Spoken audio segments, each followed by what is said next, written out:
So my parents were young, getting married.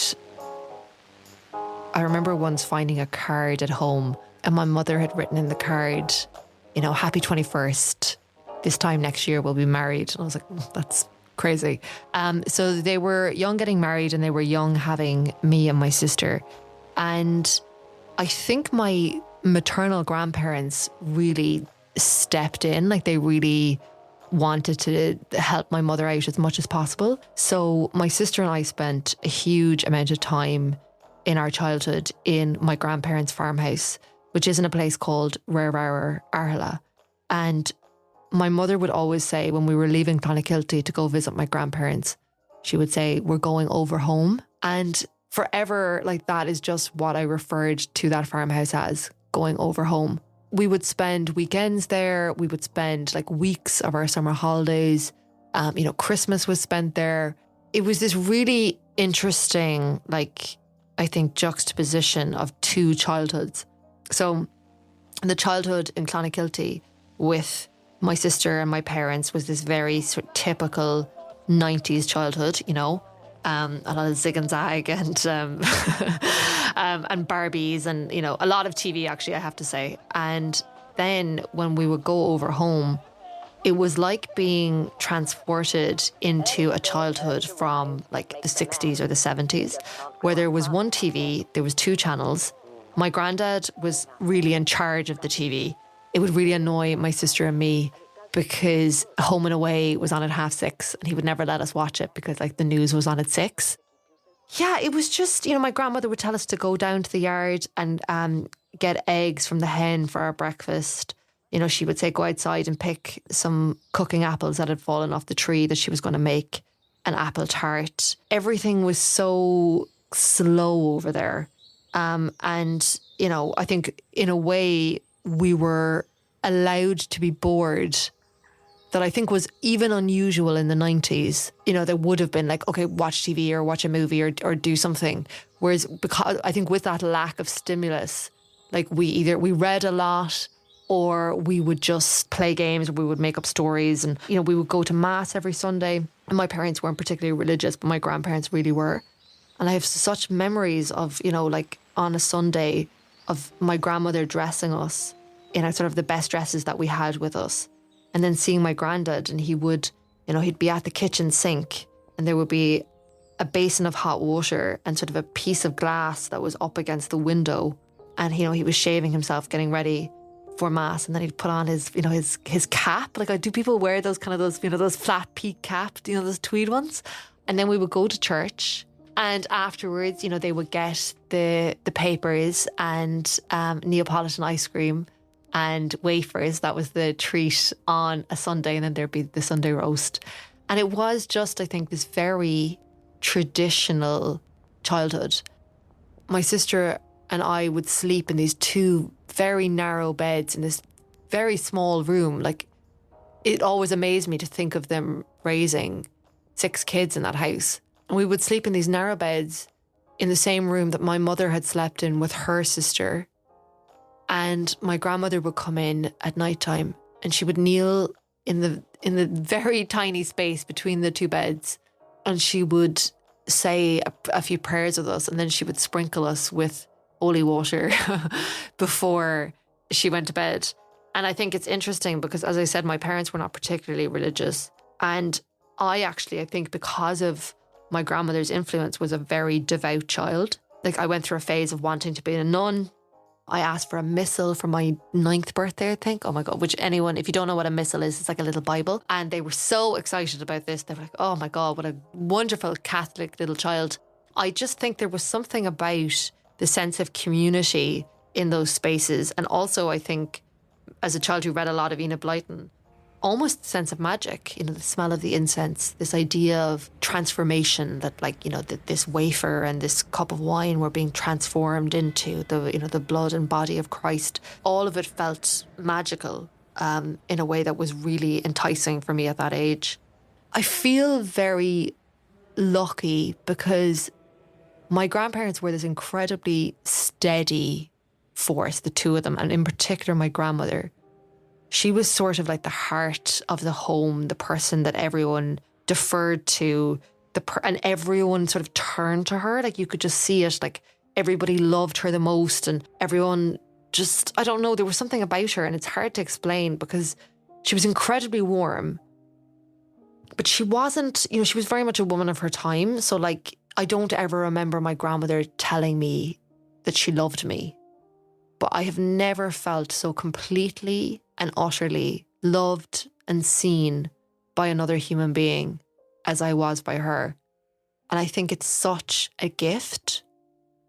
I suppose as a teenager, my relationship with religion and the church in particular definitely shifted, partly because, I think a family member had died very young and I found that really hard to reconcile. I think a lot of people who are grieving have that feeling of, well, what kind of God would do this? What kind of God would take someone so young? And I think that sort of disrupted that relationship. And then, as a burgeoning feminist and thinking about, I suppose, the way in which women were treated in the church, and then the history of the Magdalene laundries was emerging and the sex abuse scandals, all of that just felt like really difficult to stomach and to sort of integrate into my relationship with organised religion. I went to mass less and less. I suppose it probably coincided as well with spending less time over home because I was a teenager, and then, on Saturday nights you want to go out to the teenage disco or you want to hang out with your friends. Like, you're not necessarily wanting to go over to your grandparents' farmhouse where, as I said, there's only one TV and two channels. And I suppose as well, my parents didn't need babysitters in the same way. And I think it disappointed her. I mean, she was the sort of person, as I said, she was so accepting that she'd never say it. But I think because her own faith was so important to her, I think it was difficult for her to understand maybe my growing disenfranchised, that kind of sense of like being disenfranchised from the church. And I think when I think of my 20s in particular, I suppose so much of that decade was spent being really unwell. I had developed an eating disorder when I was 14, and then I was hospitalised when I was 21. I would kind of relapse on and off, and really, like, by the time I was in my late 20s, it was intense, and definitely coming into my early 30s as well. And I found it, and I think this is the thing actually that any kind of addiction really robs you of, is the ability to sit still. It's the ability to sit with people, to sit with loved ones, and just to talk, because that time feels like wasted time when you could be using that to engage with your addiction, when you could be using that to drink, when you could be using that to take drugs, when you could be using that to eat and make yourself be sick. And there's a restlessness, I think, that anyone who's had an addiction will understand what I mean, where you really can't sit still. Like, it feels like your bones are too big for your body. You're just like, you're so restless. And the only thing that will soothe it is engaging in the behaviours. And you can't do that in front of other people unless they're also addicts. But in general, you can't do that in front of, your family. You can't do that in front of your friends. So they become obstacles in the way of the time that you get to spend with your addiction. And for a really long time, my grandmother felt like an obstacle. She would want me to sit at the kitchen table with her and just talk and have tea and have scones that she had baked the way we used to do when I was a kid. And I found it so incredibly difficult to be able to sit in that space with her. I went into recovery when I was 32, and one of the greatest gifts that it gave me was that time back with my family, was just being able to sit and feel comfortable with an hour, 2 hours, 3 hours, because I had nowhere to go, because I didn't have this compulsion in me, this itch that needed to be scratched, this desperate urge that had to be sated. I could just sit with my grandmother. And she, at that stage, was definitely beginning to, she was getting older, and that was becoming very apparent. And then when she was 85, which was in 2019, she had been unwell for a while. It was clear, like physically unwell. And she went into hospital. And they thought she was going to be okay. And while she was there, she contracted sepsis. I think it became really clear that was maybe the Monday. I think by the Tuesday, they were very much like, she's too old to fight this infection. It's very unlikely she's going to survive. And they thought she would be dead within 24 hours. My uncle was living in Thailand at the time, and we were trying to get him home. And she had sort of been talking. She was in and out of consciousness. And then he rang, and we put the phone up to her ear. And she just said, Johnny, Johnny. And I could hear him on the other end. I couldn't hear what he was saying, but I could hear his voice.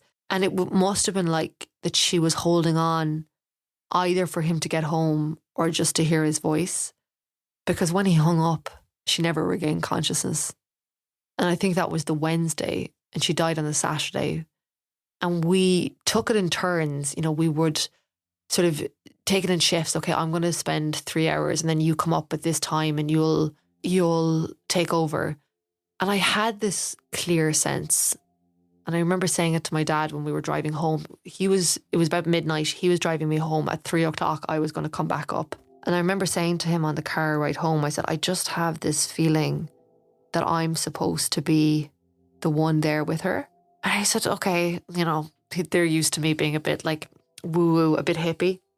So I went back up, and my mom and my aunt left, and I sat with her.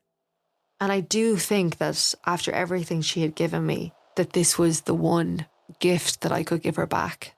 Was I sat with her and I sang hymns, the hymns that I remembered from all those Sundays spent at Mass with her by my side. And the one song that I sang in particular was Be Not Afraid, because I think she was. I could tell that like in the days when she was still conscious. And I suppose everyone was kind of around her, like, everyone was standing around her, and everyone was talking, and everyone was crying. And she did look afraid. Like, she asked my mother at one point, she said, will you pray for me? I'm scared. So when I sat with her that morning, I suppose it was 3, 4, 5 a.m. And I wondered if everybody else, we all loved her so much that nobody wanted her to go. And I think I kept saying to her, I was like, it's okay, you can go. Granddad will be waiting for you. Your dad will be waiting for you. And Michael, my uncle who died at 30, I said, Michael will be waiting for you too. And then, her breathing really slowed down, and she sort of looked at this point in space, and then she went completely still. And I knew that she was gone. But I just felt so glad that I was able to be with her, that I was able to hold her hand, and that I was able to tell her that it was okay for her to go, that she had done everything, that she had given her entire life and dedicated it to her family, her husband, her kids, her grandkids, and that it was time for her to go.